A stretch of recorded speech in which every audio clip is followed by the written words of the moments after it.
I'm super excited to show you how I made these natural holy colors at home with ingredients from my kitchen. Natural gulal that is safe for my skin and safe for the environment. So what do we need? There are mainly two things. One is the base, which I'm going to use arrowroot powder and cornflour. So arrowroot powder is a vegetable that that they create a powder out of. You will get it in the market, or cornflour. I'm sure you will have in the kitchen. So this is the base, and then we need the color. We need the color in the form of a thick paste. So this is I'm going to make pinkish color out of grinded beetroot and yellow out of turmeric. So I'm going to first make the yellow haldi color. So I'm going to take some haldi powder and add some water to it to make it as a thick paste. My haldi paste is ready. So in a plate I'm going to put some cornflour or arrowroot powder.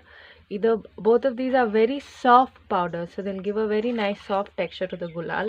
Any other flour like rice flour or anything will give a little more rougher texture. So I'm going to mix the haldi paste and the cornflour nicely. It is very important to nicely mix this, kneading it well so that the color completely mixes into the base. So the reason why we are taking a little thick paste of the haldi powder instead of directly just mixing the powder into the cornflour is so that it kneads well and the color nicely gets mixed into our cornflour. So like how you are making roti atta or anything like that, nicely I'm going to kneading the haldi into the cornflour. Now the haldi and the cornflour or the arrowroot powder is well kneaded, and now I'm going to dry this in the sun for 1 to 2 days, and after it dries it's going to come one shade lighter. And so after it dries I'll sieve it through a muslin cloth or a fine sieve, and my yellow gulal is ready. Now I'm going to make a beetroot color. So I've grinded the beetroot in a mixie with very little water into a fine paste. Now I'm going to take my base, which is arrowroot powder or cornflour,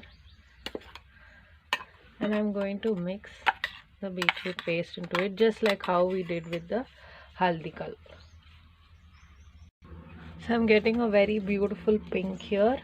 So I'm nicely going to knead the beetroot paste and the cornflour, and then I'm going to now leave this to dry in the sun. And after this dries, because this is a little more coarser, after it dries I'm going to grind it once in the mixie to make it a fine powder, and then I'm going to sieve it to get my desired gulal. Now here in this gulal, to get a darker shade of beetroot, what I did was that I sun dried the beetroot peels and then I powdered it, and then just the way we did the yellow haldi, I did this gulal and I got a deeper pink, while when I make a juice or a paste out of the beetroot, I'm getting a lighter pink. So just like how we use the beetroot and the haldi to get our yellow and pink gulal, you can try different things to get different colors. Like for example, I use Ceylon spinach growing in my garden to get this green color. Now if I want it to be a stronger color, then once I have dried it in the sun and sieved it, I repeat the process. So here in this mixie I made a paste of the spinach, and I'm going to repeat the process to get a little darker green shade. Then I use these waste coffee grounds to get this brownish grayish coffee gulal, and then I'm going to try using Malabar seeds to get a purple color. So you can try different things.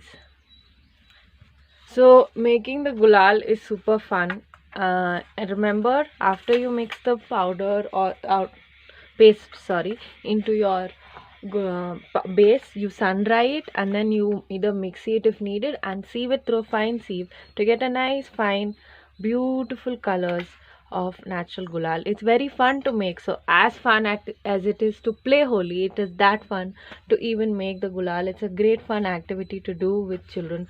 So do make your own gulal, which is safe for you and safe for the planet. Thank you. And do share with me your experiments of making gulal. What are the different things that you tried to make different natural DIY colors?